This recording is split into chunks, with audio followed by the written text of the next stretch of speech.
DLSS 5 enters into the new era of neural rendering. Ray tracing was too easy. Path tracing was child's play. We have to get neural rendering now, where 100% of our images are made by AI. So I know this is going to be a very controversial topic, but today we're going to be talking about all of what was revealed about DLSS 5, what it means for your graphics card that you own now, will it be supported or not, and what it means for the future of graphics going forward. This used to be a joke, is now reality. Let's get into it. Sound and look like a boss with FIFINE's AM8 Pro T mic. It has USB-C and XLR connections, as well as a direct monitoring link so you can listen to your voice in real time, and it has tasteful RGB accents that can be toggled on or off. And overall, it's a great quality sound for not a lot of price. If you're just getting into YouTube, if you're just getting into PC gaming and want a good mic to talk into your Discord with, pick this mic up, it's great.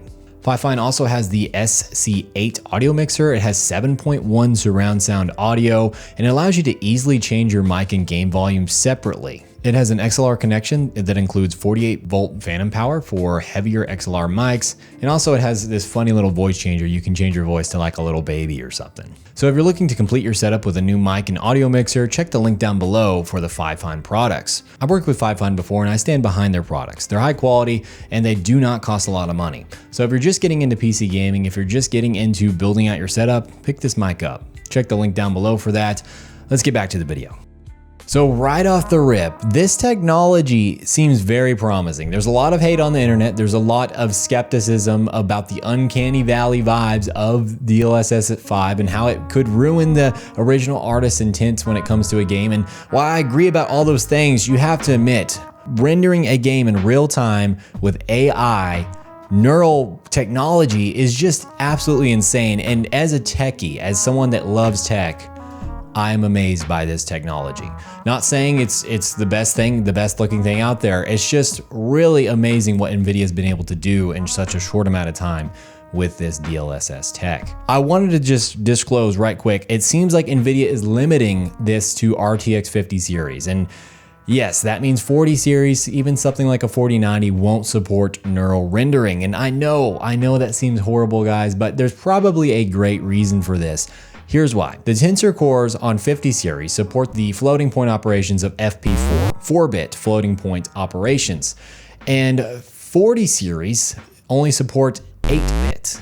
So that's actually double the precision, or 50 series is half the precision of 40 series. And this allows us to actually get more performance in AI models with 50 series, use less memory with the same performance in some cases. So yes, 20 and 30 series, if you didn't know, actually use even a less precision than 40 series. They use 16-bit floating point operations on their Tensor cores, making them actually worse for the current version of DLSS 4.5. And one of my latest videos where I kind of said that Nvidia's upgrades for gamers going forward is software. Software is the upgrade. I kind of explained the differences in floating point operations from Nvidia's most recent generations going forward from, RTX all the way up until where we are now. So yeah, it makes sense that 20, 30, and 40 series aren't going to be able to be supported on this next generation tech because, well, they just don't have the Tensor cores enough brute force to actually do this in real time. It's just simple as that, guys. And if you're wondering, as an AMD fan, what does your Tensor cores have? Well, the RX 9070 XT, AMD's latest and greatest,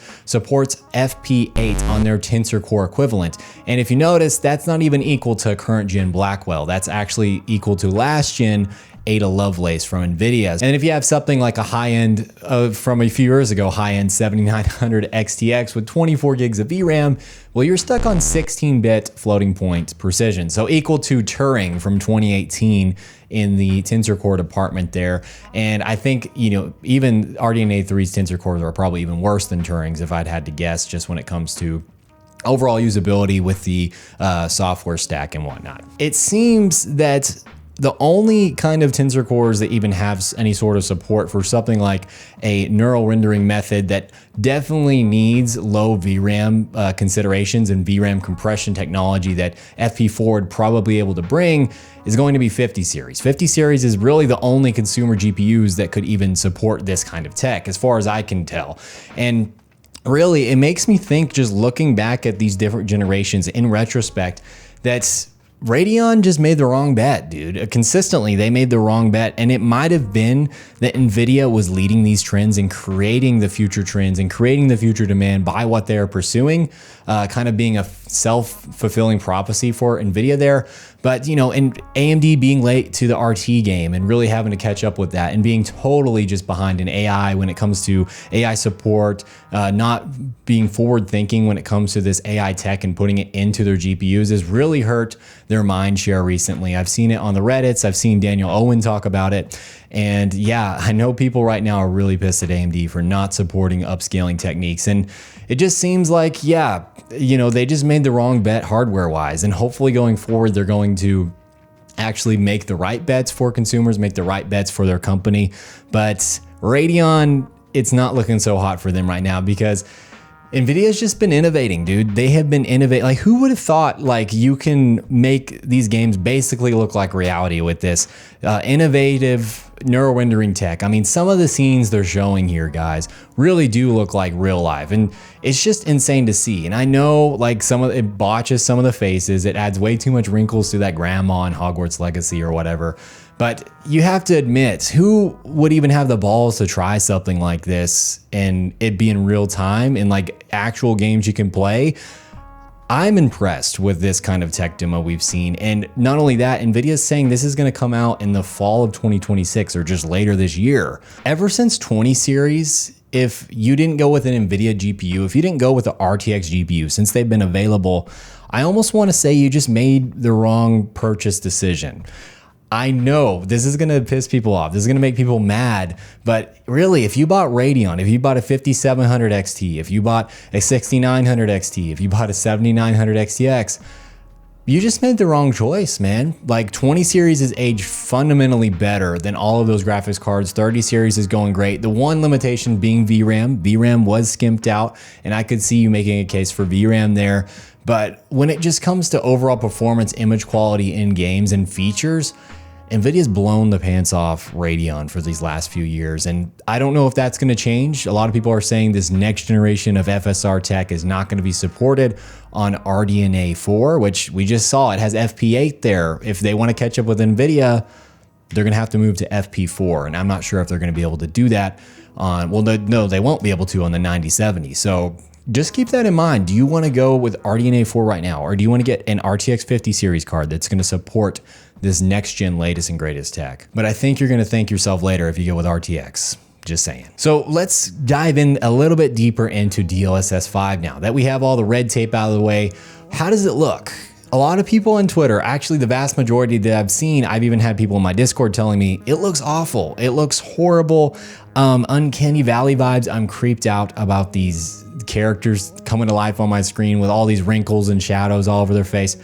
And what I have to say about that is, yeah, I mean, it's hard to get the look of a human right. We know what a human looks like. We see them every day. We look in the mirror, we see ourselves. But I gotta say, this is a pretty darn good first attempt. Some of these models, some of these pictures here look extremely better than the original. Like if you look at Leon when he's looking up, if you look at that guy in Hogwarts Legacy getting out of the cart with the goblin, it looks really good. And another thing I have to say is like what it's doing to the lighting overall, like to the atmosphere of the game, almost in every scene, it looks extremely better. It's just when it comes to getting the faces right. There are some scenes where I'm like, yeah, I prefer the original over what it's doing to their face there. But overall, guys, I think Nvidia even trying this and it looking as good as it does in real time is crazy. And guys, this is not some stage tech demo. This is in real time. Digital Foundry was able to play these games in real time and switch between the models. But there is a little bit of a caveat with that. This takes some serious power to run, dude. It takes two RTX 5090s, and they're kind of leading us to the realization that it's mainly because of VRAM consumption. That's why it's taking two graphics cards. And yeah, something like this is going to take a ton of VRAM. So I'm thinking Nvidia, to get this ready to go on a one graphics card solution, they're going to have to come out with their other tech, VRAM compression technology with FP4 tensor core utilization. That alone will cut VRAM utilization in half of what it should be already. And then on top of that, whatever acceleration they use, models they use, we've seen them reduce VRAM consumption by like 80%. yeah, something like that in conjunction with DLSS 5 neural rendering, it's just meant to be. Those two technologies are hand in hand, kind of like Nvidia reflex and frame generation. And another thing is like, I bet this just totally tanks your frame rate, even more than path tracing, like a lot more. And it makes sense that Nvidia was looking more into 6x frame gen at this point. When they first revealed they were doing 6x frame gen, I'm kind of like, why'd they do that? I mean, that seems like 4x seems like enough. 6x just seems obsessive. But at this point, if we're dropping our frame rate even more with neural rendering, I could see where 6x really is going to come into play and help us out a little bit when it comes to smoothness. But yeah, overall, just like looking at these different images, like looking at the videos play while the game is going, I think this is a huge leap for graphics. If you thought that we were stagnating when it comes to graphics performance and graphics visuals, you're wrong, because this is a huge jump. This is a bigger jump from raster to RT in my humble opinion. Like maybe even a bigger jump from raster to path tracing. This is just a ginormous jump. Like textures look so realistic, models look realistic. Lighting is really great. Like you can get a raster game, put this filter over it, and it makes it look like it's path traced. It's a huge deal, guys. And going forward, I think you just have to understand that yes, this could ruin the intent, the artist's intent when it comes to a game. And that's not a good thing. Like some games don't need to look realistic. Like if you're playing some sort of Sonic game, you don't need to add this neural rendering texture filter on it to see every little strand of that hedgehog's blue hair. Like I don't need to see that. It's like when they made Sonic live action and they made him look all weird. You don't need full detail when it comes to certain genres of games, all right? It's kind of like people that port games to Unreal Engine 5 or make games on Unreal Engine 5, and it's supposed to be some sort of cartoony game, but they have all these realistic path traced assets. And to me, that doesn't fit the vibe. That doesn't go well together. But guys, more options is not a bad thing. Like this for realistic games like Resident Evil Requiem, it looks great. I think it looks amazing. You know, that one shot of gray, sure, you could say it looks a little unlifelike, a little bit robotic. I think they'll iron those kinks out, guys. This is like 1.0 of this technology we're seeing right now. And if you just think about it, yes, like for certain games, this is not gonna fit. For certain styles, this will not work. And that's fine. You don't have to use this technology in every game. You don't have to use frame gen in a competitive shooter, right? But think about games that are made from the ground up to be ultra realistic, like some sort of horror game that is supposed to feel like real life, even combining it with VR maybe, with this neural rendering technology. I mean, this is the next level of computers, guys. This is great. Like I'm looking forward to this. I think that if you make a great game from the ground up with version 2.0 of this technology, we're really eating good going forward. And it really just points to the fact, like, do we need more graphics hardware? Well, obviously, yes, as a techie we do, but software at this point is a bigger upgrade. This is a bigger upgrade than getting a 6090. Believe it or not. Why do you need a 6090? The 5090 can get 200 FPS in any game with path tracing. You add frame gen in there, and trust me, the frame gen's good. So really ask yourself that question. Why do we need a 6090? And I don't know, Nvidia's really starting their psyop here with this to see what will work, but I think it's gonna work on me. Call me out in the comment section, but really, just ask yourself that question. Why do you need a 6090? Would you rather have neural rendering furthering the advancements of graphics and realism in games, or would you just rather have 10, okay, let's just say 30 to 40% more FPS than the games you already play that look the same? Like, ask yourself that question, because I think I'd rather choose neural rendering at this point. And we'll get a new graphics card eventually, but I'm not sure if it's ever going to be as big as the 5090. We'll have to wait and see. And with all that said, I wanted to bring up one more thing. Super Series is not here.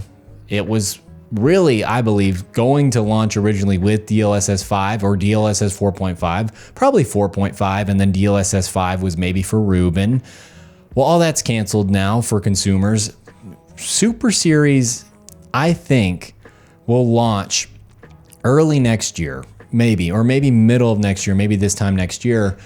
And they're going to market it as having more VRAM and more capable for neural rendering. I think that's what its purpose is going forward, because we know that these AI models, this neural rendering technology uses a lot of VRAM. Even with VRAM compression, I think it's going to be pretty heavy on VRAM consumption. And just keep that in mind going forward, that I don't think we're going to get new hardware for quite a while. And I wouldn't really even count Super Series as new hardware. So when it comes to like looking at the next generation, you're probably looking at late 2027 or late 2028. Like maybe 2 years from now before we even get a new node on a graphics card. Just thinking out loud there. It doesn't seem like Nvidia is too concerned with gamers getting new hardware at the moment, but it is nice to see they're still like really trying when it comes to software.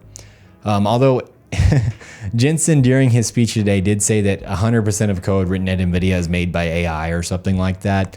That explains the recent driver updates. I have to say I haven't updated my drivers in like 2 months because it's just been horrible. Yeah, so that is DLSS 5 neural rendering technology.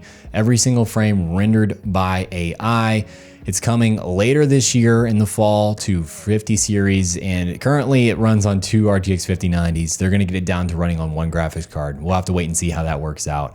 100% of code written by AI, so it's crazy world we live in. I'm excited for this technology. I'm not gonna hate on it. I mean, if it's something new, it could be beneficial. Why hate on it? Like, I don't get the people that just wanna hate on everything.